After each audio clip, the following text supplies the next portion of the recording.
कि भारत के लोकतंत्र और लोकतंत्र की प्रक्रिया के प्रति विश्वास ही लोगों का उठ जाए और लगातार ईवीएम को गाली देना। और मुझे तो लगता था कि शायद इस बार वो ईवीएम की अर्थी का जुलूस निकालेंगे, लेकिन 4 जून शाम आते आते उनको ताले लग गए, ईवीएम ने उनको चुप कर दिया। ये ताकत है भारत के लोकतंत्र की, ये ताकत है भारत की निष्पक्षता की, ये भारत की ताकत है भारत के चुनावी तंत्र की, चुनाव आयोग की। और मैं मानता हूं कि आशा करता हूं कि 5 साल तो अब ईवीएम शायद मुझे नहीं सुनाई देगा, लेकिन जब 29 में हम जाएंगे तो फिर से शायद ईवीएम को लेकर के नाचने की शुरुआत करेंगे, क्योंकि इनके सुधरने की संभावना बहुत कम है। आप देखिए, चुनाव के समय मैंने पहली बार देखा, शायद हर तीसरे दिन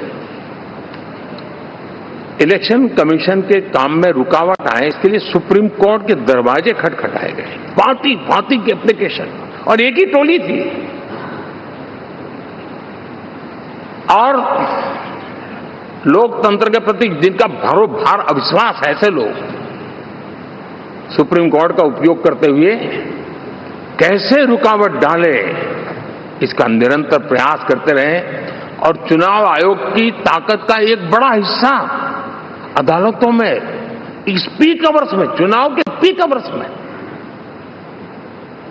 यानी कितनी निराशा लेकर के ये लोग मैदान में आए थे कि उन्होंने पूरा हमला उसी इंस्टीट्यूट पे लगा दो ताकि चुनाव के कोई भी परिणाम आए हम दुनिया के सामने भारत को भी बदनाम कर लें। ये षड्यंत्र का हिस्सा था दोस्तों, और कभी भी देश उनको माफ नहीं करेगा। साथियों, इंडी गठबंधन वाले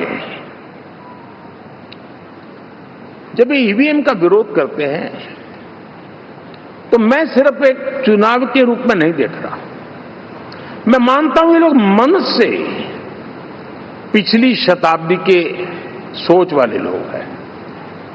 वे टेक्नोलॉजी को हम महत्व न समझते हैं, न टेक्नोलॉजी स्वीकार करने को तैयार है। और ये सिर्फ ईवीएम में दिखाई दिया, ऐसा नहीं, यूपीआई में दिखाया। जब हमने कहा कि हिंदुस्तान के लोग डिजिटल ट्रांजैक्शन करेंगे, फिनटेक की दुनिया में आज हिंदुस्तान का नाम हो गया, मानने को तैयार नहीं। आधार आज देश की एक पहचान बना है। मैं तो देख रहा हूं कि मुझे कई देश कहते हैं कि हमें आधार की पद्धति से आगे बढ़ना है, आप कैसे मदद कर सकते हैं। उस आधार को रोकने के लिए सुप्रीम कोर्ट में बार बार जाकर के परेशानियां पैदा की। यानी मूलतः ये प्रगति के विरोधी, आधुनिकता के विरोधी, टेक्नोलॉजी के विरोधी इंडी अलायंस हमने देखा है। साथियों, इस देश के लिए ये भी चिंता का विषय है कि विश्व में भारत के लोकतंत्र की ताकत को कम आंकने का प्रयास, और कितना एक्सट्रीम है। मैं दुनिया में ढोल पीट रहा हूं कि हम मदर ऑफ डेमोक्रेसी हैं, और ये दुनिया में जाकर के बता रहे नहीं हमारे देश में तो डेमोक्रेसी ऐसा कुछ नहीं, कि वो मोदी बैठ गया है, वो एक चाय बेचने वाला यहां पहुंच कैसे गया, कुछ तो गड़बड़ की होगी। ये जो इनकी मनस्थिति है जी, भारत के नागरिकों को चुनाव प्रक्रिया के प्रति अविश्वास पैदा करने का जो उनका षड्यंत्र है, मैं मानता हूं कि अब दुनिया भी भारत के लोकतंत्र की विविधता, विशालता, व्यापकता, गहनता, इन सबको भी जानने समझने के लिए आकर्षित होगी। ऐसे इस चुनाव के नतीजे में देख रहा हूं। साथियों, जब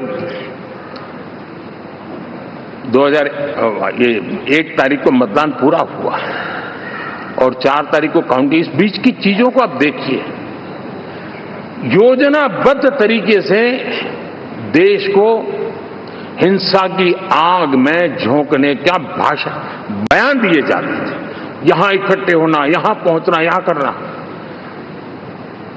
कुछ लोग इस चीज को गंभीर नहीं लेते हैं, लेकिन ये बहुत गंभीर है। आप भारत के लोकतंत्र को, पहले उसकी व्यवस्था को अनादर करते हो। अब परिणाम आने से पहले एक ऐसा माहौल बना दो कि बस आग लगा देंगे। हर प्रकार से उन शब्दों का अर्थ यही निकलता है कि उन्होंने देश को उस दिशा में ले जाने का प्रयास किया था। लगातार देश को गुमराह करने का प्रयास किया गया, देश के लोगों को बांटने का प्रयास किया। अरे चुनाव एक ऐसा लोकोत्सव होता है कि ज्यादा से ज्यादा लोगों को हम जोड़े, तोड़ने के लिए नहीं होता है। लेकिन हर प्रकार से कोशिश यही की गई है। साथियों, मैं मानता हूं कि 2024 के लोकसभा के चुनाव के जो नतीजे हैं, हर पैरामीटर से देखेंगे, दुनिया ये मानती है और मानेगी कि ये एनडीए का महाविजय है।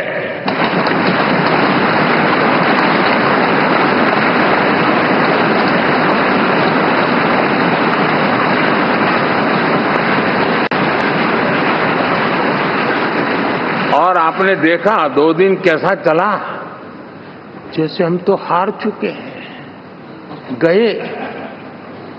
सब चारों तरफ यही दिखता था, क्योंकि उनको अपने कार्यकर्ताओं का मोरल हाई करने के लिए ऐसे काल्पनिक परेड ये करने पड़ रहे हैं। और साथियों, गठबंधन के इतिहास में अगर आंकड़ों के हिसाब से देखें तो ये सबसे मजबूत गठबंधन की सरकार है।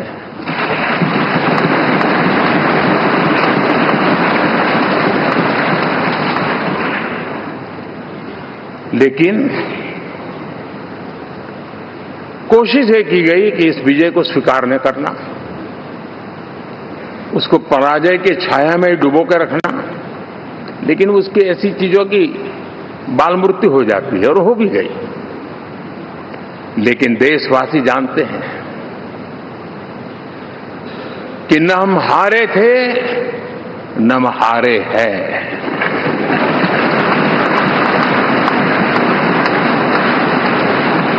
लेकिन 4 तारीख के बाद हमारा जो व्यवहार रहा है, वो हमारी वो पहचान बताता है कि हम विजय को पचाना जानते हैं।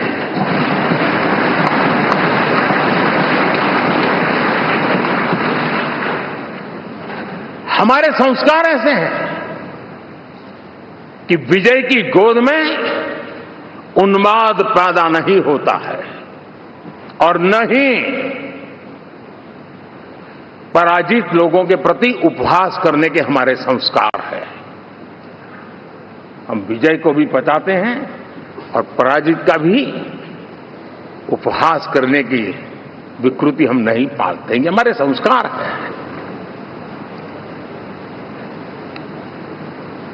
अब किसी भी बालक को पूछो कि भाई लोकसभा के चुनाव के पहले सरकार किसकी थी, तो कहेगा एनडीए। 24 के नतीजों के बाद सरकार किसकी बनी, एनडीए। फिर हारे कहां से भाई? पहले भी एनडीए थी, आज भी एनडीए और कल भी एनडीए है।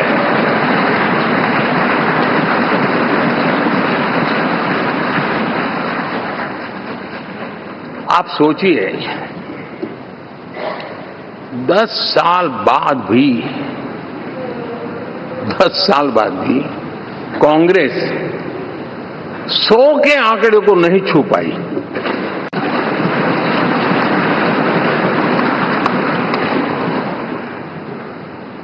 और अगर मैं 14, 19 और 24 3 चुनावों को जोड़ करके कहूं, कांग्रेस के 3 चुनाव जोड़ूं, तो इन 3 चुनावों में जितनी सीटें मिली है उससे ज्यादा हमें इस चुनाव में मिली है।